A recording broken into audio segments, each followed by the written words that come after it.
हाय, मेरा नाम है निशांत और आप जुड़ चुके हैं एंट्री एलिवेट के साथ। इस वीडियो सीरीज में हम डेटा स्ट्रक्चर और एल्गोरिथम के सारे कॉन्सेप्ट्स को डीपली कवर करेंगे, तो फिर बने रहिए हमारे साथ। तो गाइज अपने डाटा स्ट्रक्चर एंड एल्गोरिथम की इस वीडियो सीरीज में हमने अब तक बहुत सारे बाइनरी सर्च के क्वेश्चन किए हैं ऑलरेडी, आगे भी करने वाले हैं हम। और लेकिन अब तक हमने जो बाइनरी सर्च के क्वेश्चन किए थे ना, सारे के सारे वन डायमेंशनल एरे पे हमने बाइनरी सर्च को इंप्लीमेंट किया था। आज हम जो क्वेश्चन करने जा रहे हैं इसमें हमारे पास एक टू डायमेंशनल एरे है, ओके।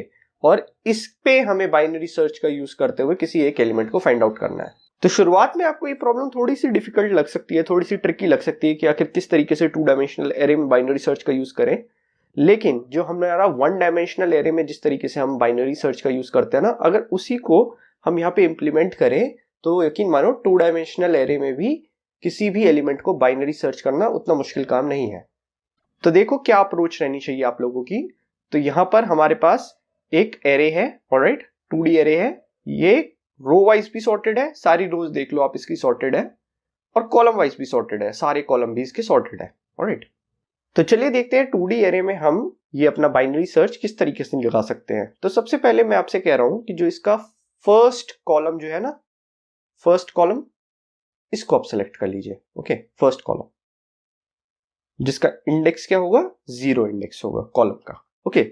वो वाला कॉलम सेलेक्ट कर लीजिए और इसके विद इन आप बाइनरी सर्च लगा दीजिए, ठीक है। इसके विद इन आप बाइनरी सर्च लगा दीजिए। तो चलिए इस पे बाइनरी सर्च लगा के हम लोग देखते हैं कि किस तरीके से काम करेगा। तो चलिए यहाँ पे दो पॉइंटर्स ले लेता हूं मैं यहाँ। तो यहाँ पे ये जो ब्लू वाला पॉइंटर है ये मेरा लो का पॉइंटर है, ओके। और जो ये रेड वाला पॉइंटर है ये हाई का पॉइंटर है, मैं लिख भी देता हूं। तो इस तरीके से लो और हाई ये दो पॉइंटर आ गए। इनका यूज करते हुए हम यहाँ पर मिड कैलकुलेट कर लेंगे, ठीक है। तो मिड यहाँ पर आएगा, ओके, फर्स्ट रो पे, ठीक है। तो मिड कैलकुलेट होने के बाद हम क्या करते हैं, अपनी सर्च स्पेस को मिड के किसी एक डायरेक्शन में रिस्ट्रिक्ट कर देते हैं। तो यहां सोचो हमें किस डायरेक्शन में मिड के सर्च स्पेस को रिस्ट्रिक्ट कर देना चाहिए, ऊपर वाली साइड, ओके, या नीचे वाली साइड। तो हमारा टारगेट एलिमेंट है 30। 30 क्या 20 के ऊपर वाली साइड मिलने की कोई गुंजाइश है? नहीं है, ऑब्वियसली, ठीक है। तो हमें अपना सर्च स्पेस जो है 20 के नीचे शिफ्ट कर देना चाहिए। इसलिए हम क्या करेंगे, ये जो लो वाला पॉइंटर है ना, ये वाला, इसको मिड के नीचे ला देंगे, ओके, इस तरीके से।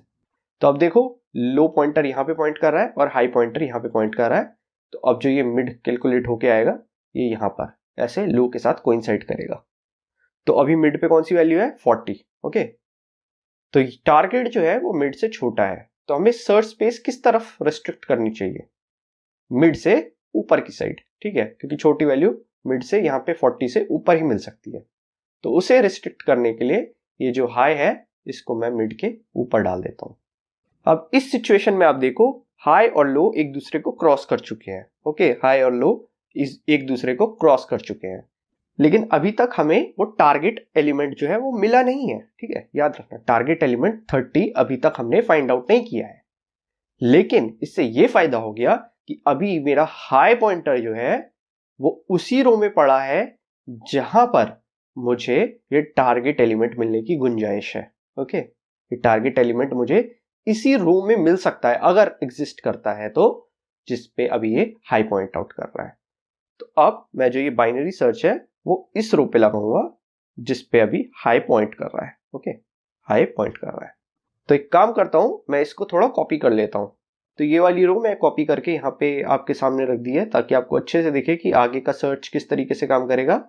तो हाई और लो इस तरीके से आप ओरिएंट हो जाएंगे यहाँ पर, ठीक है। तो ये मैं ब्लू कलर से लो दिखा देता हूँ और ये रेड कलर से आपको हाई दिखा देता हूँ, ओके। और ये मिड भी मैं यहाँ पर ले आता हूँ। तो देखो जरा इस लो के विद इन अभी मिड जो है वो 25 पे पॉइंट कर रहा है, ओके। तो मेरे को सर्च स्पेस किस साइड शिफ्ट करनी चाहिए, 25 के राइट साइड, क्योंकि यहाँ पर 25 से बड़ी वैल्यूज है। तो मैं ये लो जो है ये उठाकर इसके राइट में शिफ्ट कर दूंगा, ओके। यहाँ आ गया लो।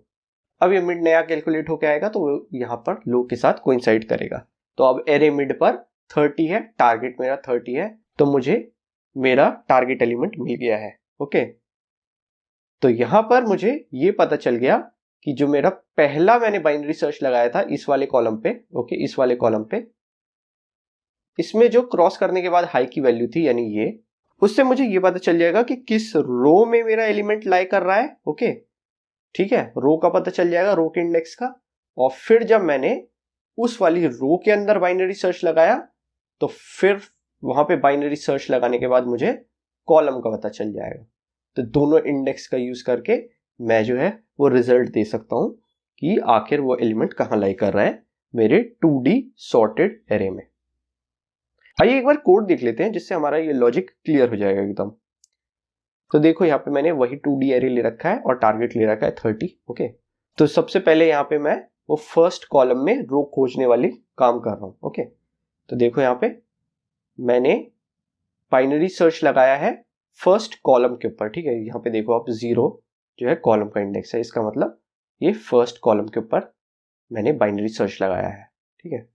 अगर मुझे वो टारगेट एलिमेंट जो है वो फर्स्ट कॉलम में ही किसी मिड पे मिल जाता है तो मैं उसको सीधे सीधे प्रिंट करा के रिटर्न हो जाऊंगा। अगर ऐसा नहीं होता है तो मैं अपनी सर्च स्पेस को अकॉर्डिंगली रिस्ट्रिक्ट करूंगा। फिर देखो मैंने क्या किया है, ये जो एक रो वेरिएबल लिया है इसमें मैंने ये हाई डाल दिया है, ठीक है, जैसे हमने यहां डिस्कस किया था, ओके। उसके बाद मैंने ये लो और हाई को रीसेट कर लिया है अपनी रो के हिसाब से, ठीक है। यहाँ पे लो को 0 ले लिया है और हाई को जो रो का लेंथ है, ठीक है, रो का लेंथ उसमें -1 करके जो रो का अंतिम इंडेक्स है उसके बराबर ले लिया है। और फिर रो के ऊपर मैंने बाइनरी सर्च यहाँ पे लगा दिया है। अगर एरे रो मिड पे मुझे कहीं टारगेट मिल गया तो उसको प्रिंट करा दूंगा, ठीक है, नहीं तो अपना सर्च स्पेस रिस्ट्रिक्ट करता रहूंगा। अगर पूरे के पूरे 2D एरे पे भी सर्च करने के बाद मुझे कहीं पर भी वो एलिमेंट नहीं मिला तो मैं -1 रिटर्न कर दूंगा, ओके। तो चलिए इसको एक बार रन करके देख लेते हैं। यहाँ पे आंसर आना चाहिए कि ये है, तो ये है मेरे सेकेंड रो में थर्ड कॉलम पे। तो जो इंडेक्स बनता है इसका वो बनता है, इसका रो इंडेक्स बनेगा 1 और जो कॉलम इंडेक्स है वो बनेगा 2। तो देखते हैं 1,2 ये आंसर देगा कि नहीं। तो देखिए 1,2 ये आंसर दे रहा है। किसी ऐसे एलिमेंट पे चेक कर लेते हैं जो इस एरे में है ही नहीं। 32 पे चेक करते हैं। तो देखिए -1 आंसर आ रहा है, ठीक है, कोड सही चल रहा है। तो उम्मीद है आपको 2D एरे पे बाइनरी सर्च कैसे काम करता है ये समझ में आ गया होगा।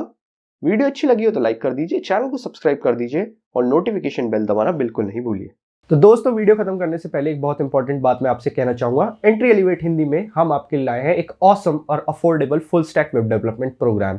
इस प्रोग्राम में आपको मिलेगी life time placement assistance, internship की गारंटी, रिज्यूमे बिल्डिंग और इंटरव्यू इंटरेक्शन के लिए एक special soft skill development cell, 1-on-1 guidance, capstone projects का ट्यूटोरियल। अगर आप भी इंटरेस्टेड हैं एक ऑसम फुल स्टैक डेवलपर बनने के लिए, then please do check the link in the description down below. Thanks for watching. Bye.